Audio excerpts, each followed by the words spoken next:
영광의 박수 올려드리겠습니다. 네, 옆 사람과도 인사하시겠습니다. 반갑습니다. 축복합니다. 사랑합니다. 네, 오늘은 어버이 주일입니다. 육신의 부모님들을 우리 기억하면서 감사하고 또 하늘 아버지 되신 하나님께도 감사드리는 예배가 되시기를 바랍니다.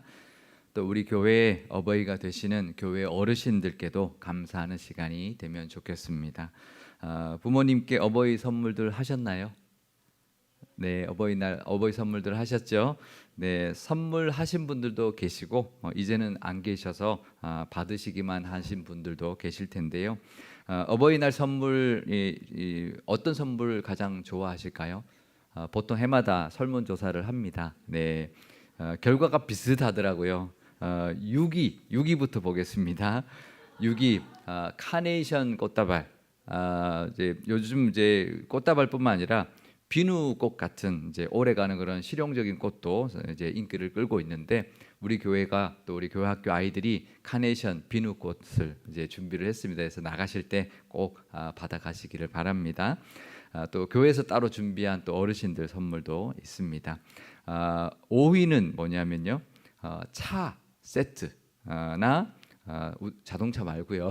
마시는 차. 또 요즘 커피 좋아하시는 어르신들 부모님들이 계셔서 커피 머신도 인기를 많이 끈다고 합니다. 4위는 뭘까요?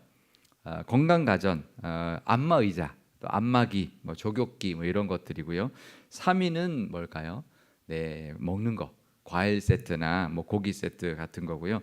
2위는 뭘까요? 건강식품입니다. 뭐 홍삼이나 뭐 유산균이나 비타민 같은 거고요. 1위가 뭘까요?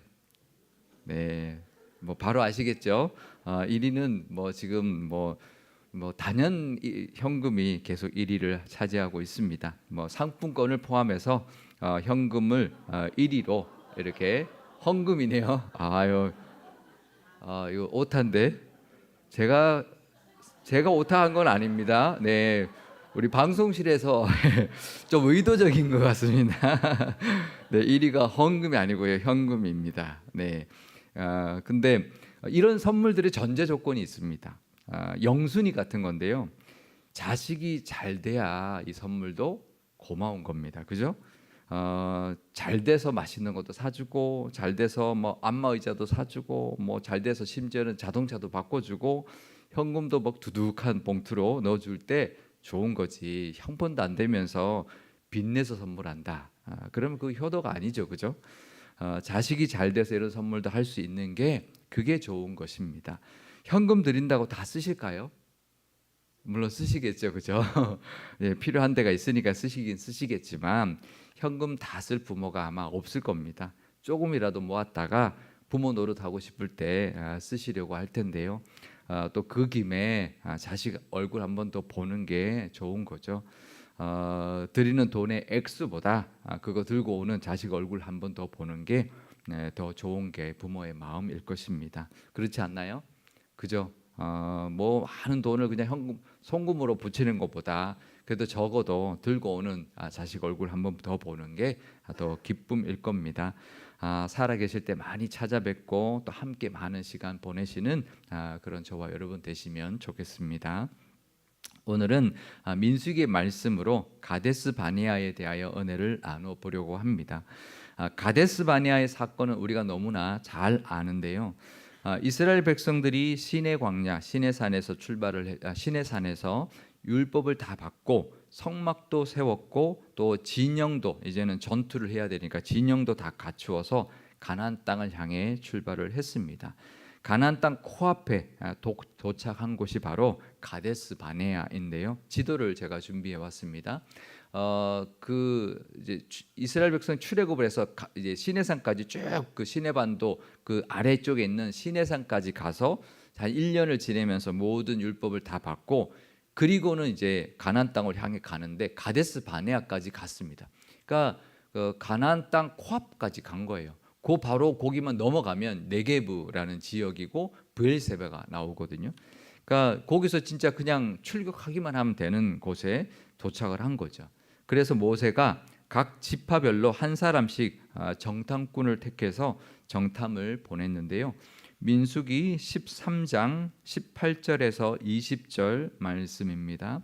그 땅이 어떠한지 정탐하라. 곧 그 땅 거민이 강한지 약한지 많은지 적은지와 그들이 사는 땅이 좋은지 나쁜지와 사는 성읍이 진영인지 산성인지와 토지가 비옥한지 메마른지 나무가 있는지 없는지를 탐지하라.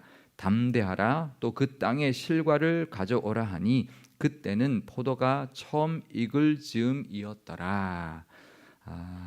네, 정탐은 당연한 것입니다. 아무리 하나님 가라고 해서 가는 곳이지만 그곳의 상황이 어떤지를 잘 파악하기 위해서 정탐할 필요는 분명히 있는 것입니다. 그 땅의 그 거민들이 강한지 약한지, 그러니까 어느 지역이 강한지 어느 지역이 약한지, 또 많은지 적은지, 또 그 땅은 좋은지 나쁜지, 진영이 그 땅들의 그 사람들이 진영으로 모여 있는지 아니면 성읍을 산성을 쌓아서 있는지, 토지는 비옥한지 메마른지, 나무는 있는지 없는지 다 보고 오라고 했는데요. 그러면서 뭐라고 덧붙이냐면 올 때 그 땅의 과일들을 좀 가져와라라고 말합니다. 23절에 보면 포도송이가 달린 가지를 메고 왔고 석류와 무화과도 따서 왔다 이렇게 기록해주고 있습니다. 그러면서 이제 40일 동안 정탐을 하고 돌아온 정탐꾼들이 보고를 하는데 이렇게 보고를 했습니다. 민수기 13장 27절에서 29절 말씀입니다. 모세에게 말하여 이르되 당신이 우리를 보낸 땅에 간즉 과연 그 땅에 젖과 꿀이 흐르는데 이것은 그 땅의 과일이니이다. 그러나 그 땅 거주민은 강하고 성읍은 견고하고 심이 클 뿐 아니라 거기서 아낙 자손을 보았으며 아말렉인은 남방 땅에 거주하고 헷인과 여부스인과 아모리인은 산지에 거주하고 가나안인은 해변과 요단가에 거주하더이다. 그러니까 정말 그 땅을 가봤더니 젖과 꿀이 흐르는 땅 맞더이다. 보십시오, 이게 그 땅의 과일들입니다. 이랬다는 거죠. 그리고 그 땅의 주민들은 강하고 성읍은 견고하고 또 심이 큰 거인족 아낙 자손들도 있더라라고 보고를 했습니다. 근데 또 이렇게 덧붙였던 것인데요. 이제 읽지는 않았지만 이렇게 말합니다. 그래서 우리는 절대로 그들을 이기지 못할 것입니다. 우리는 그들 앞에 메뚜기 같더이다. 이렇게 덧붙인 것인데요. 맞는 말인가요? 물론 제대로 본 것은 맞습니다. 근데 정탐꾼은 사실만 보고하면 되지 이 된다 안 된다, 우리가 이길 수 있다 없다를 판단하는 것은 정탐꾼이 할 일이 아닙니다. 이순신 장군, 우리나라의 영웅이죠. 이순신 장군의 보고 원칙이 있습니다. 보고 원칙이 4가지인데요. 본 대로 보고하라, 들은 대로 보고하라, 본 것과 들은 것을 구별해서 보고하라, 보지도 않고 듣지도 않은 것은 절대로 말하지도 말아라. 이게 보고의 원칙입니다. 굉장히 맞는 말이죠, 그죠? 왜냐하면 자기 의견이나 아니면 생각을 덧붙이는 게 정탐꾼이 할 일이 아닙니다. 그대로 전하기만 하면 되고 아주 상세하고 신속하고 정확하고 정말 모든 것 세세하게 보고 들은 대로 보고만 하면 되는 거죠. 판단은 누가 할까요? 그건 정탐꾼의 몫이 아닙니다. 지휘관의 몫인 거죠. 이것은 일반 군대나 사회도 마찬가지입니다. 회사를 다녀도 마찬가지예요. 밑에 직원은 이제 상사에게 정확한 걸 사실만 보고하면 되죠. 정확한 그 다음에 판단을 내리고 어떤 행동을 지시하는 것은 상관의 몫이죠. 근데 믿음의 일일 때도 마찬가지입니다. 있는 그대로 보고하면 그랬다면 그것을 가지고 모세가 하나님께 기도했을 것이고 하나님이 말씀하시면 그대로 따르면 되는 것입니다. 근데 그들은 그러지 않았다라는 것이죠. 근데요, 우리도 살다 보면 이럴 때가 있습니다. 바보 같다 그럴 것이 아니라 우리도 그럴 때가 있습니다. 현실의 문제가 분명히 있거든요. 우리가 믿음으로 나가려고 해도 현실이 너무나 큰 정말 바위산 같은 정말 뚫을 수 없는 그런 현실적인 문제에 부딪힐 때가 있거든요.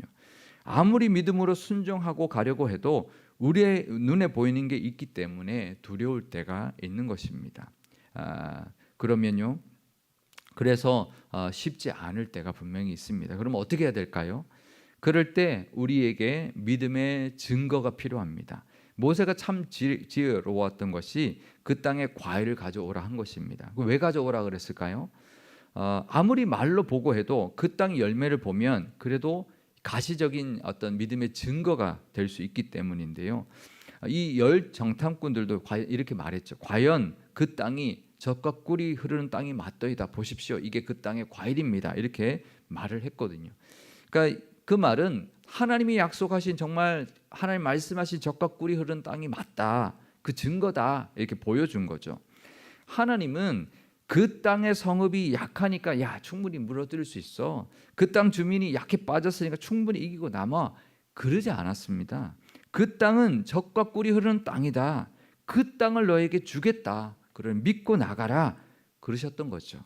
우리도 두려움이 있습니다. 하지만 그 작은 믿음의 증거를 붙들고 약속을 기억하면서 나머지의 어떤 그 위협하는 두려운 것들은 이기고 나가야 하는 것입니다. 경제학 법칙에 보면 파레트의 법칙이라는 게 있는데요. 이탈리아 경제학자 파레트가 발견한 법칙이라서 파레트의 법칙이라고 하는데 다른 말로는 20대 80 법칙이라고 합니다. 이건 이제 이 경제학자가 이제 보니까 자기가 쭉 이렇게 보니까 소득 상위 20%의 사람이 소득의 전체 소득의 80%를 다 차지하더라. 그래서 만든 법칙인데요. 이론인데 근데 이게 유명해진 게 뭐냐면 다른 분야에서도 연구를 해보니까 굉장히 잘 맞아 떨어지더라라는 겁니다. 그래서 유명해졌는데요. 예를 들면 개미를 관찰해 보니까 전체 개미의 20%만 일을 하고 80%는 빈둥거리더라는 겁니다. 그래서 열심히 일하는 그 20%만 따로 떼어서 따로 모아놨더니 그 중에 20%만 일하고 나머지 또 80%는 일하지 않더래요. 그래서 이게 그 개미들한테도 적용이 된다는 거고요. 또 옷장의 옷에 한번 생각해 보십시오. 한번 적용을 이제 우리 집 옷장 한번 보시면서 기억하시면서 생각해 보십시오. 옷장의 옷 중에 20%만 그 옷을 입는 횟수의 80%를 차지한대요. 맞을까요? 예, 그러니까 옷장 많아도 우리 아내분들 그러잖아요. 문 열고는 입을 옷이 없다. 그러죠. 가득 차 있어도 입을 게 없죠. 그죠? 예, 20%만 이제 많이 입고 다닌다라는 거죠. 그리고 20%의 운전자가 80%의 교통 위반을 다 한다고 하고요.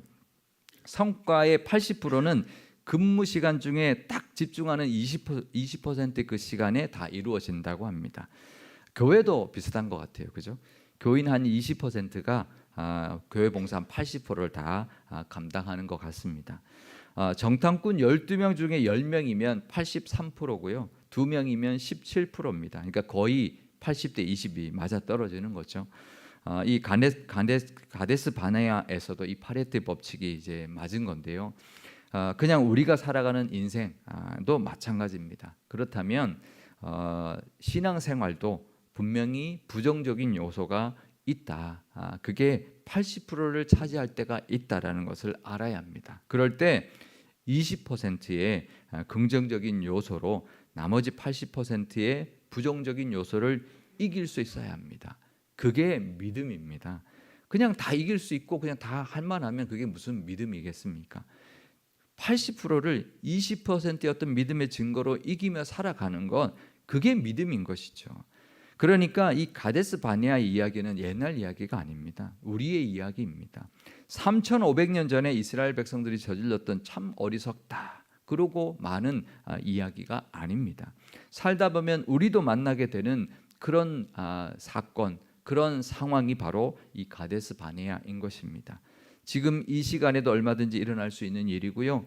지금 나에게도 일어날 수 있는 모습이 이 가데스 바네아의 모습이라는 것을 알아야 합니다. 그러니 이 가데스 바네아는 그냥 이스라엘 백성들이 출애굽했을 때 하나의 사건이 아니라 신앙적으로 아주 상징적인 땅입니다. 약속을 믿고 가느냐, 현실을 보며 불평불만하며 그냥 주저앉아 있느냐, 그것을 결정짓는 믿음의 순간이 바로 이 가데스 바네아인 것입니다. 20%의 믿음의 증거로 80%의 부정적인 요소를 이기며 살아가시는 믿음의 가정들이 다 되시기를 바랍니다.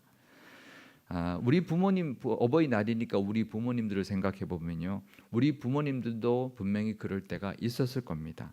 아마 힘든 순간이 참 많았지만 그래도 작은 희망 붙들고, 그리고 우리 자녀들 때문에 그렇게 살아왔고 또 이겨냈고 가정을 지켜주신 부모님의 그 수고와 노고가 분명히 있었습니다. 또 믿음의 가정이라면 믿음으로 그 모든 것을 이겨내고 우리를 이만큼 잘 살 수 있도록 우리를 키워주신 그 부모님의 그 은혜가 있을 것입니다. 그것에도 감사하시는 저와 여러분 되시기를 바랍니다.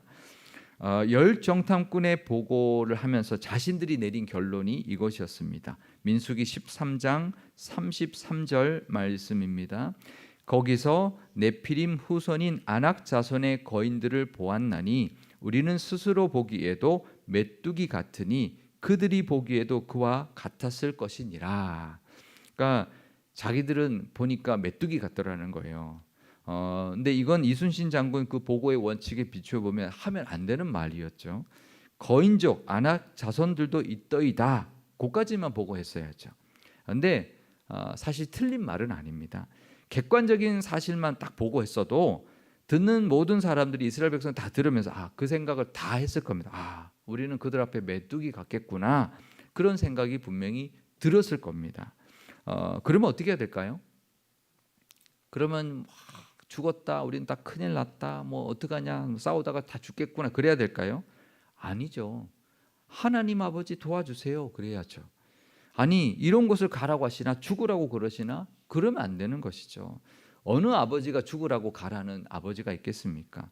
하나님의 마음을 모르는 것이죠. 하나님의 능력을 믿지 못하는 것이죠. 그동안 그 많은 것들을 보아왔는데도 지금도 믿지 못하는 것이죠.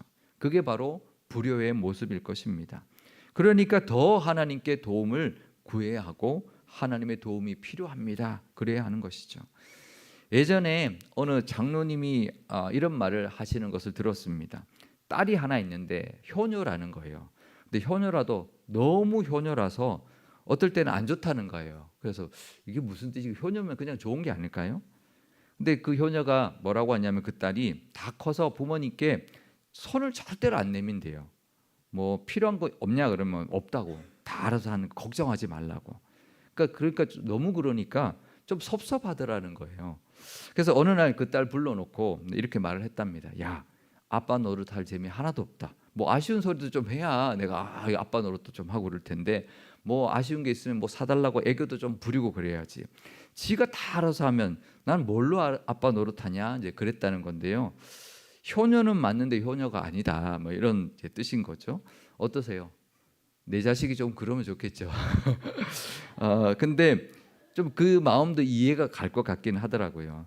돈도 다 알아서 벌어서 쓰고, 뭐 반찬도 필요 없고 김치도 안 해줘도 다 컸으니까 신경 쓰지 말라고 그냥 다 알아서 한다. 과연 그게 효도일까?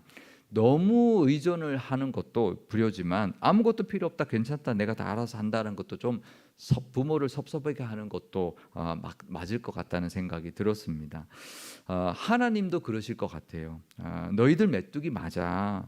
그래서 내가 필요한 거야. 나는 메뚜기 같은 너희를 들어서 가나안 땅 차지하게 할 것이고, 저 초롱성 같은 성도 너희 힘으로는 안 되지만 내가 무너뜨리게 해줄 것이고, 거인족도 너희 힘으로는 안 되지만 다 물리치게 내가 도와줄 거야, 그러시는 거죠. 우리가 메뚜기 같기 때문에 하나님을 더 의지해야 하는 것입니다. 오히려 그것이 은혜인 것입니다. 그게 좌절할 이유가 아니라 하나님을 더 의지할 이유이고 은혜라는 것을 알아야 합니다. 살면서 만나게 되는 어려움과 위기들이 있죠. 우리 어릴 때 조금 할 때 막 쭉 달려와서 엄마 아빠한테 도와달라고 막 울며 불며 하는 그런 모습처럼 우리도 하나님 앞에 나아가서 하나님 도와주십시오, 그럴 때가 있어야 하는 것입니다. 우리가 메뚜기 같이 느껴질 때가 있으면, 계란으로 바위치기 하는 것 같을 때가 있으면, 그럴 때 그것 때문에 더 하나님을 찾고 하나님의 도우심을 더 간절히 구하며 살아가시는 저와 여러분 되시기를 바랍니다. 그게 오히려 은혜고요. 그렇게 하나님께 도움을 구하는 그런 모습이 바로 하나님께 효를 다하는 모습인 것입니다. 하나님께 아버지 노릇 좀 하게 마음껏 해드리는 그런 모습이니까 우리가 하나님 제가 그냥 알아서 하겠습니다. 어떻게 하나님께 맨날 이런 거마다 또 도와달라고 기도하나, 그거 효가 아닙니다. 하나님께 효는 하나님께 아버지 노릇 마음껏 해드리도록 가서 하나님 힘듭니다. 이거 어떻게 해야 될까요? 도와주십시오라고 기도하고 하나님께 도움을 구하는 것이 하나님께 하는 효라는 것을 우리가 기뻐하고 우리가 기억하면서 그걸로 하나님을 기쁘시게 하는 효를 하며 살아가시는 저와 여러분 되시기를 바랍니다. 그런데요, 이번에 이 말씀, 이번에 이 가데스 바네아 말씀 묵상하면서 새롭게 또 깨닫게 된 은혜가 하나 있는데요. 갈렙과 여호수아가 아무런 불평을 하지 않았다는 것입니다. 사실 열 정탐꾼은 가나안 땅에 들어가지 못하는 것 당연합니다. 근데 갈렙과 여호수아는 왜 못 들어가나요? 무슨 죄인가요? 그 열 정탐꾼 때문에 이 여호수아와 갈렙은 들어가긴 하지만 40년을 기다려야 했습니다. 근데 불평 한마디 하지 않았습니다. 왜 그랬을까요? 여호수아와 갈렙에게는 가나안 땅에 들어가지 못해도 하나님과 함께하는 것, 그것만으로 만족했던 믿음이 있었구나라는 것을 알게 되었습니다. 여호수아와 갈렙은요, 가나안 땅에 들어갈 수 있기 때문에 하나님을 기뻐하고 또 하나님을 의지한 것이 아닙니다. 하나님과 동행하는 그 자체를 기뻐했던 믿음이 그들에게 있었습니다. 그렇다면 어쩌면 가나안 땅에 들어가지 못했어도 괜찮았을 겁니다. 마치 육신의 부모와 함께 있는 그 시간이 효도인 것처럼 하나님과 함께하는 그 자체를 기뻐하는 것이 바로 하나님께도 기쁨이 되는 효의 모습이라는 것도 우리가 알아야 할 것입니다. 뭔가를 얻어서가 아니라, 가나안 땅에 들어가서가 아니라 하나님과 함께하는 것을 기뻐하는 모습으로 하나님께도 기쁨을 드리는 영적인 효를 다하는 하나님의 자녀들이 다 되시기를 바랍니다. 그러면 여호수아와 갈렙을 가나안 땅에 들어가게 해주셨던 그 하나님의 은혜처럼 우리도 이 땅에서 예비해 주신 모든 복과 약속해 주신 모든 은혜를 다 누리게 해 주실 줄 믿습니다. 그런 든든하시고 신실하신 하나님 아버지께 감사와 영광을 돌리며 늘 그 은혜 가운데 살아가시는 저와 여러분과 우리 교회가 되시기를 주님의 이름으로 축원드립니다. 기도하시겠습니다. 우리의 영원한 하늘 아버지가 되어 주시는 하나님 아버지, 오늘 어버이 주일을 맞이하여 육신의 부모님들을 기억하며 감사하는 시간이 되게 하옵소서. 또 우리 교회의 어버이들이 되어 주신 어르신들께도 감사하는 시간이 되기를 원합니다. 늘 영육간의 강건함을 지켜 주옵소서. 또 우리의 하늘 아버지가 되어 주신 하나님께도 감사와 영광과 존귀를 올려드립니다. 우리 육신의 부모님들도 살면서 힘든 일이 많았지만 작은 희망 붙들고 우리를 위해서 또 우리를 잘 보살펴 주셨으니 그 노고에 감사하는 우리가 되게 하옵소서. 살다 보면 우리도 힘들고 어려울 때가 있을 것입니다. 하지만 작은 믿음의 증거를 붙들고 우리를 두렵게 하는 모든 것들을 이겨내는 겨자씨 같은 믿음이 우리에게 있게 하옵소서. 또 메뚜기 같은 우리이기 때문에 더욱 하나님을 의지할 수밖에 없음을 기억하게 하시고, 세상에서 메뚜기 같이 느껴질 때 그것이 오히려 은혜임을 기억하며 하나님을 더 찾고 찾는 이유로 삼게 하옵소서. 육신의 부모에게도 함께하는 시간이 효도인 것처럼 하나님과 늘 함께함을 즐거워하는 영적인 효자들이 다 되게 하옵소서. 우리 교회도 작은 믿음의 증거들 붙들게 하시고 더욱 하나님을 의지하며 하나님과 함께하는 것을 기뻐하는 교회와 모든 교우들이 다 되게 하옵소서. 우리 구주 예수님의 이름으로 기도드리옵나이다. 아멘.